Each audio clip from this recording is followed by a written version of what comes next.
చట్టబద్ధంగా మాత్రం సర్పంచులు 23%కే పరిమితం అవుతారు అని గమనించాల్సి అవసరం. Okay okay thank you sir. Rammurthy గారు నమస్తే. నమస్తే. చెప్పండి సార్, ఈ ప్రక్రియ ప్రారంభమైంది కదా, ఓవరాల్గా బీఆర్ఎస్ పార్టీ సిద్ధంగా ఉందా? దీంట్లో ఇంకేమన్నా కొర్రీలు పెడుతున్నారా? ఎన్నికలకు మరి వెళ్తున్నారా? ఏం చెప్తారు?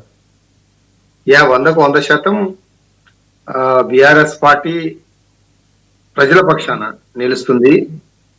వాస్తవానికి మీరు తీసుకున్న టాపిక్ వేరు, మళ్ళా లాస్ట్ కు స్థానిక ఎన్నికలకు వచ్చేసిండ్రు. మీతో మాట్లాడుతాను, ఇది చెప్పండి సార్. చరణ్ కౌశిక్ నాకు మంచి మిత్రుడు, కాంగ్రెస్ పార్టీ మిత్రుడు, బాగా కష్టపడుతున్నాడు. ఏదైనా తొందరగా పోస్ట్ తెచ్చుకోవాలా, అధికారంలో ఉన్నాడు కాబట్టి ఒక మిత్రుడిగా నేను కూడా కోరుతున్నాను. కానీ జరుగుతున్న పరిణామాలు వాస్తవానికి సరే రాజకీయాలు అన్నప్పుడు మా చరణ్ కౌశిక్ గారికే చెప్తున్నాను, నువ్వు సర్పంచ్ ఎన్నికలు పెడుతున్నావు, సర్పంచ్ ఎన్నికల్లో గుర్తులుండయి. గుర్తులున్నప్పుడు నువ్వు ఎవరికి 42% రిజర్వేషన్ ఇస్తావు? గుర్తులే లేనప్పుడు బీఫామ్ ఎవరికి ఇస్తావు? మంత్రి ఒక ప్రెస్ మీట్ పెట్టినప్పుడు కనీసం జాగ్రత్త పాటించాల్సిన అవసరం ఉంటది. అది కూడా తెలియకుండా మాట్లాడుతున్నారు. అది దౌర్భాగ్యం, చాలా నిస్సిగ్గు.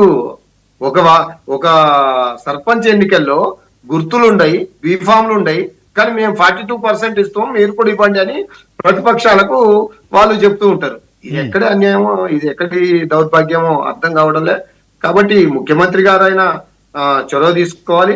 కాంగ్రెస్ పార్టీ పెద్దలైన ప్రెస్ మీట్ పెట్టే ముందు ఇంకొకటి పెట్టాల్సింది ఎవరండి? పిసిసి అధ్యక్షుడు మేము పార్టీ పరంగా 42% ఇస్తున్నాం అని అనాలి. మరి పిసిసి ప్రెసిడెంట్ ఎక్కడ కనపడడు, ఎక్కడ చెప్పడు. మరి ఒక మంత్రివర్గం వచ్చి చెప్తుంది. మంత్రివర్గమా తీర్మానం చేయాల్సింది పార్టీనా? పార్టీ పరంగా అంటే బీఆర్ఎస్ పార్టీ ఇస్తుందిరా ఇయ్యదా పార్టీ తెలుస్తుంది. మీ 2014 నుండి 2023 వరకు దాదాపు 52 నుండి 60% బీసీలకు ఇచ్చిన చరిత్ర బీఆర్ఎస్ పార్టీకి ఉంది. అవన్నీ చెప్పుకుంటా పోతే చాలా ఉన్నాయి. కాబట్టి ఇప్పటికైనా ఈ విషయాల్ని పక్కకు పెడితే, రాజకీయ విషయాలు పక్కకు పెడితే, ముఖ్యంగా ఏదైతే స్టేషన్ గన్పూర్ ఉందో దాని విషయం గురించి మాట్లాడడానికి నేను లైవ్ లో వచ్చాను. వాస్తవానికి రాజయ్య గారు, అలాగే కడియం శ్రేయర్ గారు,